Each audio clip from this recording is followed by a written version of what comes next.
시간은 제2장 거리 측량에 대해서 하겠습니다. 자, 거리 측량의 정의는 말 그대로 거리를 측정하는 게 바로 거리 측량의 정의입니다. 그래서 우리가 일반적으로 거리에는 어떠한 거리가 있습니까? 이러한 경사거리와 수평거리와 연직거리, 이와 같이 우리가 세 가지로 우리가 얘기를 할 수 있습니다. 그래서 일반적으로 우리가 측량해서 사용하는 거리는 수평거리라고 할 수가 있습니다. 그럼 여기서 L은 어떻게 구할 수 있어요? L은 루트 D의 제곱 플러스 H의 제곱. 그죠?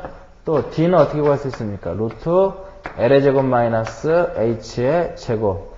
H는 루트 L의 제곱 마이너스 D의 제곱. 이렇게 많이 나오죠. 근데 시험에서는 이것만 나옵니다.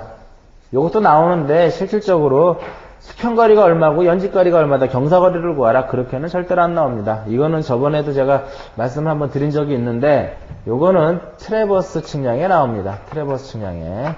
또 여기에서 우리가 이 각도를 구하는데 각도를 구하는 식은 일반적으로 우리가 뭐 사인 세타, 코사인 세타 이러한 것도 있지만 측량에서 우리가 각도를 구할 때는 대부분 탄젠트 세타로 해서 구합니다. 탄젠트 세타는 밑변분의 높이가 되겠죠. 높이. 요 세타를 알 경우에 요 D는 어떻게 구할 수 있습니까? D는 L 코사인 세타로 풀 수 있고 H는 L 사인 세타로 풀 수가 있겠죠. 그래서 요 이식과 요 네 가지 식은 차후에 우리가 트래버스 측량에서 또는 다른 단원에서도 상당히 많이 우리가 사용하는 식이기 때문에 쉽다고 해서 그냥 넘어가는 게 아니라 반드시 요 네 가지 식을 좀 알아두시고요. 이거에 대한 문제까지도 여러분들이 같이 공부를 하시면 되겠습니다. 그 다음에 거리 측량에서 사용되는 기구 여러 가지가 있습니다. 배줄자, 강철 테이프, 뭐 인바 테이프, 대자. 시험에 나오는 것만 한번 본다고 하면 우리는 인바 테이프만 보시면 되겠죠. 자, 인바 테이프가 왜 시험에 나오느냐? 정밀도가 가장 좋기 때문에 그렇습니다. 정밀도가 가장 좋기 때문에 주로 어디에 사용된다? 기선 측정에 이용이 된다 해서 인바 테이프가 시험에 많이 나오고, 그 다음에 대자라는 게 있습니다. 대자. 이 대자라는 것은 온도에 따른 뭐가 적다? 신축이 적다. 그렇기 때문에 어디에서 주로 이용이 되냐면 습한 지역이라든지 늪지에 주로 이용이 되는 게 바로 대자입니다.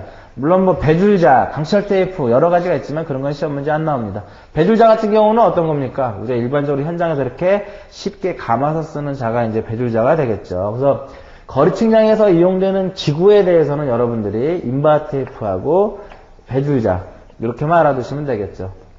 자, 그 다음에 이제 거리 측량의 분류.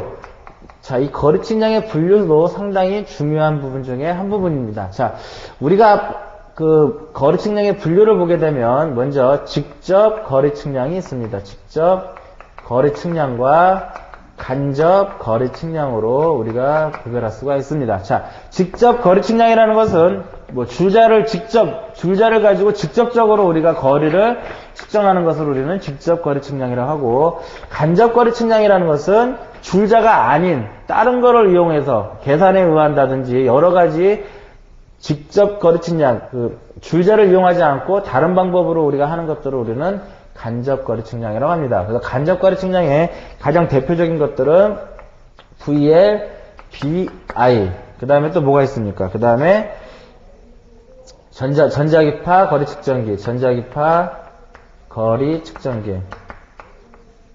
그 다음에 GPS, 이런 것들이 있습니다. 최근 들어서 시험 문제 많이 나오는 것은 전자기파 거리 측정기하고 GPS입니다. 또 하나 뭐가 있냐면은 토탈 스테이션이 있습니다. 우리 책에는 토탈 스테이션에 대한 내용이 없는데 토탈 스테이션도 있습니다. 그래서 현재 우리가 기구 중에 간접 거리 측량 중에 가장 먼 거리를 측정할 수 있는 게 바로 VL, BI가 되겠습니다. 초장기선 전파 간섭계라고 합니다. 그래서 우리 책에 보면 정의가 나와 있습니다. 그래서 초장기선 전파 간섭계에 대해서 정의 정도만 알아두시면 되겠고요.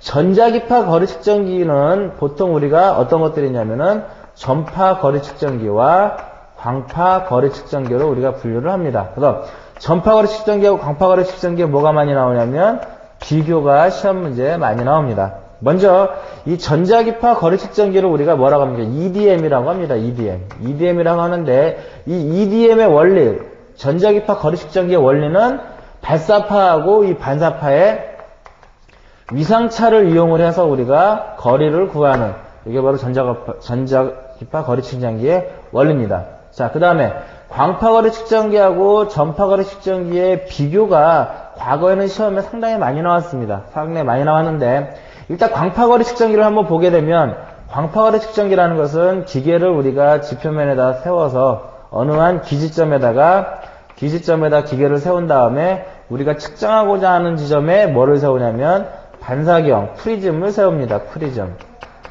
프리즘을 세웠을 때 기계를 세운 사람이 요 망원경을 통해서 요 프리즘을 시준을 해야 됩니다. 시준이 되지 않으면은 거리를 측정할 수가 없습니다.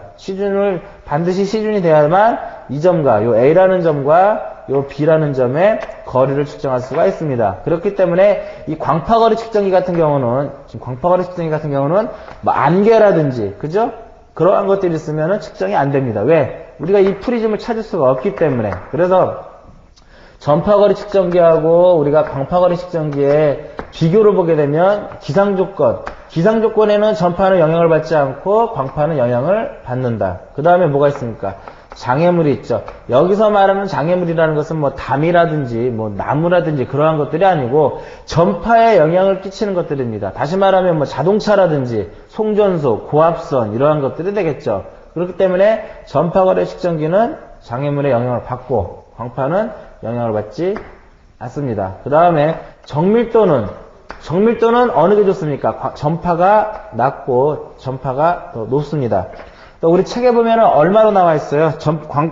전파거리 측정기는 15mm 플러스 5ppm이라고 있습니다. 그 다음에 전파는 5mm 플러스 5ppm이 나와 있겠죠. 그렇기 때문에 전파보다는 광파가 정밀도가 더 좋습니다. 자, 요게 이제 시험 문제에 나올 수도 있는데, 자, 15mm 플러스 5ppm이라는 것은, 15mm라는 것은 그 기계가 만들어질 당시에 그 기계는 반드시 요거는 15mm 오차는 안고 간다라는 소리입니다. 그 다음에 요 ppm이라는 것은 1km당 밀리미터의 오차가 발생한다는 소리예요. 결과적으로 5ppm이라는 것은 1km당 몇 미리? 5mm가 발생한다는 소리죠. 그렇다면 우리가 뭐 100km를 측정했을 경우에 오차를 구하라 그러면 오차 전파 법칙에 의해서 15의 자승 플러스 5 곱하기 100의 제곱의 루트가 되겠죠. 이러한 거는 계산 문제로도 우리가 출제가 될 수가 있습니다. 그 다음에 뭐 한변 조작 시간은 광파는 뭐 10분에서 20분, 전파는 20분에 30분 이와 같이 쭉 있는데 가장 중요한 것은 기상 조건, 그 다음에 장애물, 요 정도 이러한 것들이 이제 가장 중요합니다. 그래서 반드시 좀 잘 알아두시고요. 그 다음에 그 참고해 보면 EDM의 오차가 있습니다. EDM의 오차가 발생하는 거는 거리에 비례하는 오차하고 거리에 반비례하는 오차 이렇게 세 가지가 나와 있습니다. 그럼 여러분들이 책에 나와 있으니까 그 종류만 여러분들이 알아두시면 될 것 같습니다. 그래서 EDM의 원리는 뭐다? EDM의 원리는 위상차로서 우리가 거리를 구하는 것이고 EDM에는 전파 거리 측정기, 광파 거리 측정기, 텔루로메타 이걸 뭐라고 합니까? GOD 메타라고 하겠죠. 그래서 전파와 광파의 비교에 대한 설명, 그 다음에 15mm 플러스 5ppm 이러한 계산 문제 정도를 여러분들이 잘 알아두시면 되겠습니다. 마지막으로 토탈 스테이션은 우리가 일반적으로 현장에서 상당히 많이 응용되는 것 중에 많이 이용되는 기계 중에 하나입니다. 토탈 스테이션은. 그래서 이 과거에 우리가 트랜식 같은 경우는 뭡니까? 트랜식 같은 경우는 각밖에 측정할 수가 없었습니다. 그래서 상당히 불편한 점이 많은데 이 토탈 스테이션 같은 경우는 뭐 각이라든지 거리를 어떻게 합니까? 자동으로 측정이 됩니다. 자동으로 측정이 될 뿐만 아니라 이러한 각과 거리를 측정한 것을 우리가 저장이 가능합니다. 그래서 보통 우리가 옛날에 트랜식 같은 경우는 어떻게 했어요? 각을 측정을 하면 야장을 다 썼습니다. 그러나 이 토탈 스테이션은 각을 측정하고 거리를 자동적으로 측정할 뿐만 아니라 그러한 데이터 값을 저장을 할 수가 있습니다. 그래서 우리가 X, Y, Z, 3차원까지 우리 3차원 측정도 가능한 게 바로 토탈 스테이션이 되겠죠. 그래서 과거에 올해 아마 시험 문제에 나온 적이 있어요. 뭐가 있냐면 이 토탈 스테이션에 대한 특징이다. 옳지 않은 것은 해가지고 자, 이 토탈 스테이션은 트랜시트에 비해서 상당히 기계가 무겁습니다. 무겁고 조작이 뭐라 그럴까요? 복잡합니다. 그렇기 때문에 어느 정도 숙련이 되지 않은 사람은 상당히 우리가 다루기가 힘든 기구 중에 하나가 바로 토탈 스테이션입니다. 그래서 이번에 시험 문제는 기기가 가볍고 조작이 간단하다 이러한 식으로도 많이 나왔죠. 그래서 토탈 스테이션은 각각 거리를 자동으로 측정할 수 있고 저장도 가능하고 3차원 위치 결정에도 사용이 되고 지형 측량에서도 우리가 사용을 할 수가 있겠고요. 그죠? 그 다음에 지형 공간, 정보, 체계, GS, IS에 대해서도 자료를 입력할 때 중요한 입력원이 된다고 이제 합니다. 그래서 토탈 스테이션에 대한 특징도 여러분들이 알아두실 필요가 있습니다. 자, 그 다음에 보면 이제 뭐가 나오냐면 GPS가 나옵니다. GPS. 우리가 VLBI, 전자기파거리 측정기, 토탈 스테이션, GPS.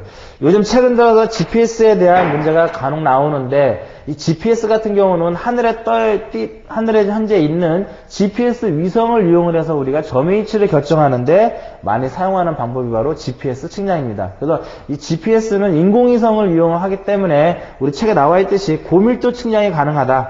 그 다음에 장거리 측량에 이용된다. 관측점 간에 시통이 필요하지 않다. 그건 무슨 소리냐면 지상에다가 이렇게 기계를 세우고 요 GPS를 해놓고 여기다가 GPS 수신기를 딱 세워놨을 때 위성을 이용하기 때문에 위성을 우리가 직접 위성에서 전파의 신호를 받기 때문에 이렇게 받아서 우리가 이 점과 이 점의 뒤를 구할 수 있는데 요 GPS 수신기하고 이 점하고 이 점 안에 여기에 뭐 장애물이 있어도 상관없다는 소리입니다. 위성에서 신호를 받기 때문에 그러한 것들이고 그다음에 비가 오나 눈이 오나 다 가능합니다. 그 다음에 4차원 공간에서도 측량이 가능하고 야간 관측에도 가능하겠죠. 그러나 이제 GPS를 우리가 하기 위해서는 7번에 보면은 위성의 궤도 정보가 필요합니다. 위성의 궤도 정보가 필요하고 전리층의 영향에 대한 정보도 필요하겠죠. 그 다음에 참고로 우리가 GPS 같은 경우는 사용하는 좌표계가 바로 WGS84 좌표계입니다. 우리가 첫 시간에서 간단하게 제가 말씀을 드렸는데, 그래서 GPS에서 사용하는 것은 WGS84 좌표계고, 우리가 현재 사용하는 것은 베셀타운치 좌표이기 때문에, 그거로서 이제 우리가 변환을 할 필요가 있겠죠. 그래서, 변환하는 방법에는 뭐 3가지 정도가 있습니다. 참고적으로 보면, 21페이지에 참고해 보면은, GPS에 오차가 나와 있습니다. 구조적 요인에 의한 오차, 위성의 배치의 상황에 따른 오차, 선택적 가용성에 의한 오차, 이걸 SA라고 하죠. 사이클 슬립, 이걸 주파 단절이라고 합니다. 그래서 각각의 오차가 나와 있는 건 여러분들이 책에 나와 있으니까 그거를 보시면 되겠습니다. 그 다음에 이제 거리 측량의 방법. 자, 여기서는 뭐 이 거리 측량 방법은 크게 중요한 거는 별로 없습니다. 크게 우리가 시험 문제에 많이 나오는 경우는 아닌데, 평지에서 거리 측량 같은 경우는 책에 나와 있듯이 줄자, 테이프라든지 전파거리 측정기라든지 광파거리 측정기를 이용을 해서 평지의 거리를 측정할 수가 있는 것이고요. 그 다음에 경사지에서의 거리 측량. 경사지에서의 우리가 거리를 측량할 경우에는 이렇게 경사지에서 요 A점과 요 B점의 수평거리를 측정하기 위해서는 올라가면서 측정하는 등측법이 있고 밑으로 내려가면서 측정하는 강측법이 있습니다. 측정하는 방법은 포를 여기다 세우고 그 다음에 포를 마지막에다 하나 세우고 어느 정도 지점에다 세워서 이거 3개가 하나가 보이면 되겠죠.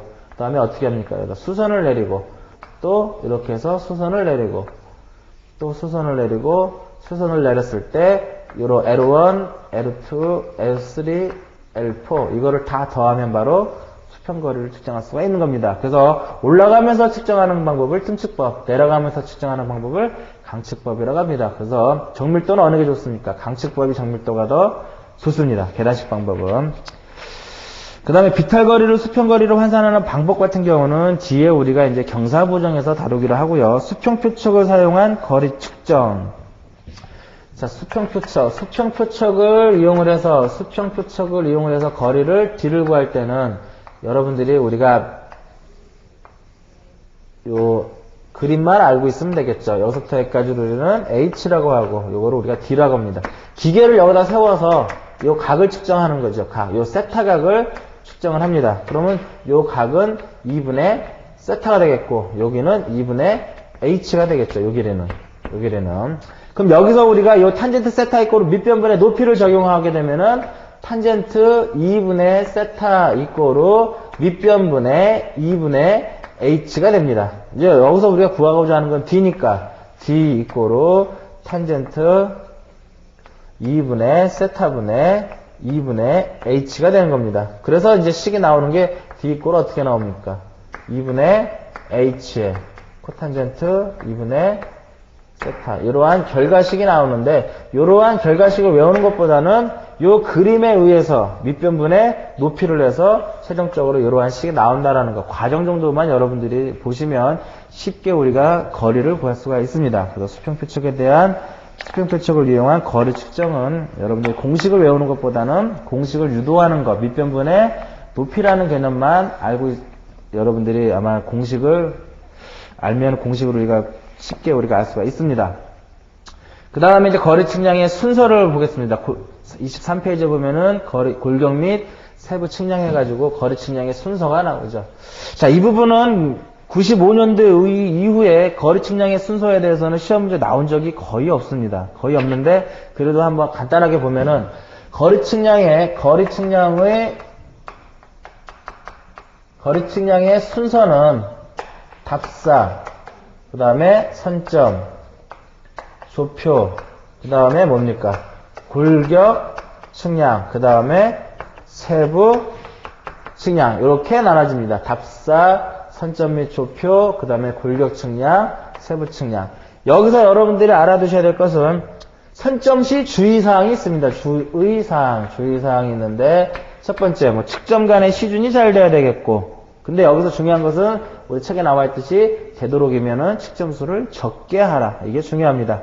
나머지 2번, 3번, 4번 내용 같은 경우는 한 번씩 읽어보면 됩니다. 견고한 데다 땅에 세워야 되겠고, 장애물이 있어야 안 되겠고, 시준이 잘 돼야 되겠고, 이러한 것들은 다 한 번씩 읽어보면 되겠고요. 가장 중요한 것은 그 진하게 표시되어 있는 측점 간의 측점수는 되도록이면 적게 한다라는 거를 좀 알아두시면 되겠고요.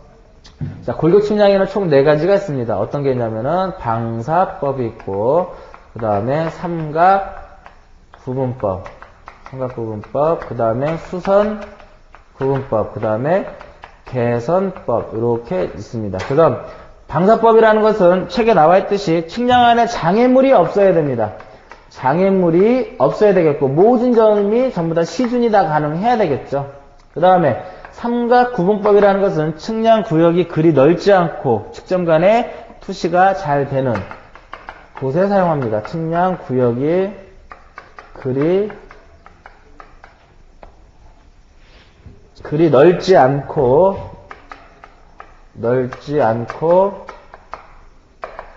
측점 간의 투시가 양호한 지점에 사용을 하겠죠. 그 다음에 수선구분법이라는 것은 길고 좁은 경우나 경계선상에 장애물이 있는 경우에 수선구분법을 사용을 합니다. 그 다음에 개선법에 대해서는 대각선 투시가 곤란한 경우에 우리가 개선법을 쓴다. 그래서 보통 요 삼각구분법하고 개선구분법, 그 다음에 수선구분법, 이러한 것들이 이제 정의가 이제 좀 나올 수가 있겠죠. 과거에는 나왔지만 요즘 한 5, 6년에는 거의 나온 적이 없습니다. 그 다음에 세부 측량에는 뭐가 있습니까? 직거 측량이 있습니다. 직거 측량과 약도식 야장기법, 종나식 야장기법이 있지만 거의 시험에서는 직거 측량에 대해서만 나옵니다. 직거 측량.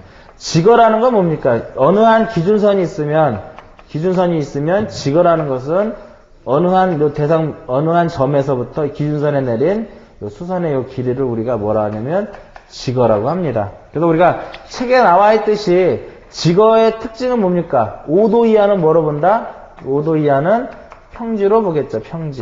평지로 보는데 5도가 넘었을 경우에는 당연히 한쪽에 테이프를 들고 해야 되겠죠. 그 다음에 두 번째로 테이프보다 긴 직원은 좋지 않다. 테이프보다 긴 직원은 좋지 않다. 자, 테이프보다 긴 직원은 좋지 않다라는 소리는 왜 좋지 않으냐면 오차가 발생하기 때문에 그럽니다. 왜냐면 줄자가 20m인데 지거의 길이 자체가 30m 버리면 한 번에 지거를 내릴 수가 없잖아요. 두 번에 걸쳐서 우리가 지거를 내려야 되기 때문에 그거에 따른 오차가 발생하게 됩니다. 그래서 테이프보다 긴 지거는 좋지 않다. 왜? 오차가 발생하기 때문에. 그렇기 때문에 되도록이면 지거는 어떻다? 지거는 짧아야 한다. 이렇게 이제 책에 나와 있습니다. 그 다음에 정밀을 요할 경우에 뭐를 측정해놔라? 사지거를 측정하라. 이렇게 나와 있습니다. 그래서 거리 측량의 순서는 쭉 나와 있지만 이 골격 측량하고 세부 측량에 대해서 간단하게 방사법, 삼각구분법, 수선법, 수선구분법, 개선법, 그 다음에 세부 측량에는 지거 측량이 있다라는 것만 좀 알아두시고 각각의 간단한 특징 정도만 여러분들이 알고 계시면 아마 될 것 같습니다. 그래서 이제 거리 측량에서는 가장 중요한 게 지금 하는 이제 거리 측량의 오차입니다. 거리 측량의 오차. 자, 거리 측량의 오차가 총 몇 가지가 나오냐면 6가지 정도가 나옵니다. 이 6가지가 거리 측량에서는 가장 중요한 부분입니다. 그래서 대부분 시험 문제에서 거리 측량 문제가 나온다라고 하면은 아까 그 GPS하고 그 다음에 그 전파거리 측정기와 광파거리 측정기에 대한 비교라든지 그러한 것들이 좀 많이 나오고요. 거의 계산 문제는 25페이지에 나와 있는 거리 측량의 오차 보정해서 정오차입니다. 6가지는 전부 다. 이게 시험 문제의 계산 문제로서 상당히 많이 등장을 하고 있습니다. 자, 그래서 거리 측정의 오차 해서 첫 번째 뭐가 나오냐면은 표준척에 대한 보정이 나옵니다. 자, 표준척에 대한 보정은 거리를 측정할 때 우리가 사용한 줄자가 과연 검정척하고 표준척하고 비교하였을 때 진짜 검정척하고 똑같은 거냐, 아니면 검정척보다 늘어났느냐, 아니면 줄어들었느냐, 이러한 것에 대한 보정을 해주는 거가 되겠죠. 결과적으로 표준척보다 늘어나면 그만큼 오차가 발생할 것이고 줄어들어도 오차가 발생하겠죠. 그래서 표준척에 대한 보정 L0는 L의 1 플러스 마이너스 L분의 델타 L이 되는 겁니다. L0 이꼬로 L의 1 플러스 마이너스 델타 L분의 델타 L이다. 그래서 C0 이꼬로 플러스 마이너스 L분의 델타 L이라고 우리 책에 나와 있는데 그 식도 물론 그 식은 이렇게 곱해준 게 요게 곱해준 게 바로 뭐를 의미하는 겁니까? 이거는 오차가 되는 것이죠. 오차. 자, 그러면 여기서 L이라는 것은 전체 우리가 요 측정한 길이를 우리는 L이라고 합니다. 그러면 줄자 자체가 20m 줄자가 된다 그러면 요 L이라는 것은 뭡니까? 요 L은 줄자의 길이입니다. 줄자의 길이. 결과적으로 이 전체적인 L을 구할 때는 한 번에 줄자를 가지고 한 번에 잴 수도 있겠지만 너무 긴 경우에는 이렇게 나눠서 측정을 할 수가 있겠죠. 그죠? 그러면 요 줄자 자체가 나눠서 측정을 했을 때 표준차하고 비교했을 때 늘어나는 경우가 델타 L이라는 것은 늘어나는 경우가 있을 것이고 줄어든 경우가 있을 것입니다. 그죠? 늘어난 경우를 우리는 플러스라고 얘기를 하고 줄어들었을 때는 마이너스로 갑니다. 그래서 줄자가 늘어나고 줄어든 이러한 것을 우리가 뭐라고 하냐면 줄자의 특성치라고 합니다. 그래서 계산 문제에서는 여기서 시험 문제에서는 L의 L분의 델타 L을 구하라 이런 건 안 나옵니다. 대부분 뭐를 구하냐면 L0를 구합니다. L0. 참고로 예를 들어서 300m를 측정하는데 30m 줄자를 쟀다. 그러면 줄자 자체가 정확한 줄자라고 하면은 오차가 없이 그냥 바로 300이 돼야 되겠죠. 그러나 검정척하고 비교를 했더니 이게 뭐 1cm가 늘어나 있었다. 이때 정확한 길이 L0를 계산하라. 그러면 식은 L에다가 1 플러스 마이너스 L분의 델타 L 해서 300에 1 늘어났으니까 플러스 뭐가 되겠습니까? 30에 0.01을 하면 얼마가 나오냐면 한번 볼까요? 30m 줄자로 300을 재는데 한 번 잴 때 1cm니까 이거 10번 재죠 총 10번 재면 10cm니까 답은 300.1이 되겠네요. 이렇게 우리가 풀어주면 됩니다. 그래서 이 계산 문제로서 상당히 많이 나오는 것 중에 하나입니다. 그다음 두 번째 온도에 대한 보정. 자, 온도 보정은 CT는 알파의 L에 T-T0가 되겠습니다. 자, 여기 알파라는 것은 열팽창 개수가 되겠죠. 열팽창 개수고, 이 L이라는 것은 전체의 측정한 길이를 우리가 L이라고 합니다. 자, 요 T하고 T0가 있는데, 이 T0는 일반적으로 우리가 표준 온도 15도로 주어집니다. 10도로 주어지는 경우도 있어요. 근데 일반적으로는 우리가 표준 온도는 15도다. 이렇게 알아두시면 되겠습니다. 여기서 이 T라는 것은 뭐냐면은 측정 시의 온도가 되겠죠. 온도. 그러면 온도가 표준 온도 15도보다 측정 시의 온도가 더 높으면 플러스 보정, 낮으면 마이너스 보정을 해주면 되겠죠. 그래서 온도 보정에 의해서 정확한 길이 L을 구한다 그러면 L0를 구한다 그러면은 L에다가 플러스 마이너스 CT가 되겠죠. 그래서 여기서는 단순하게 그냥 이것만 구하라, 아니면 이것까지 구하라, 이러한 문제 두 가지 형태로 출제가 되고 있습니다. 그 다음에 세 번째로 경사보정입니다. 경사보정. 가장 중요한 것 중에 하나가 바로 이 경사보정입니다. 경사보정. 자, 경사보정은 수평거리를, 경사거리를 측정한 거죠. 여기가 수평거리가 되겠고. 그러면 이 경사거리는 이 수평거리보다 얼마만큼 더 긴 겁니까? 이마만큼 더 깁니다. 그죠? 요걸 여기 우리가 H가 되겠죠. 이마만큼 더 긴 겁니다. 이마만큼 더 긴데, 요거를 우리가 유도를 하게 되면 값이 얼마가 나오냐면 2L분의 H의 제곱이라는 요와 같은 식이 나옵니다. 요와 같은 식이 나오기 때문에 여기서 경사보정 CH는 경사거리를 측정하면은 요 수평거리보다 기니까 반드시 무슨 보정? 마이너스 보정을 해야 되는 겁니다. 2L분의 H의 제곱이 나오겠죠. 여기서 나올 수 있는 형태는 CH를 구하라, 두 번째 H를 구하라, 세 번째 우리가 나중에 수능 측량에서 나옵니다. 표척이 이렇게 기울어졌을 때 이 점에 대한 관치고차를 구하라, 이러한 문제가 나올 수가 있습니다. 자, 그 다음에 네 번째로 이제 뭐가 있냐면 표고에 대한 보정입니다. 표고 보정. 네 번째 표고 보정. 자, 표고 보정은 L이고 얘가 L0고 얘가 H입니다. 그래서 표고 보정 C는 마이너스 R분의 L H입니다. 이게 R이 되겠죠. R. 반드시 무슨 보정한다? 마이너스 보정을 해준다. 그럼 여기서 L0는 어떻게 되겠습니까? L에다가 플러스 C지만 C 값이 바로 무슨 값입니까? 이게 마이너스가 되겠으니까 결과적으로 이게 마이너스가 되겠죠. 이거는 우리가 나중에 어디에서 많이 나오냐면은 삼각 측량에서도 이 식이 나옵니다. 자주 나옵니다. 삼각 측량에서도. 물론 우리가 이러한 표준축에 대한 보정, 온도 보정, 경사 보정, 표고 보정 전부 다 우리가 기선을 측정할 때 사용하는 거기 때문에 삼각 측량에서도 나오지만 특히 이 표고 보정에 대한 문제가 삼각 측량에서는 자주 나옵니다. 그 다음에 장력 보정. 장력 보정은 여러분들 역학에서도 나옵니다. 역학에서 탄성계수 E는 어떻게 풉니까? A 델타 L분의 PL이죠.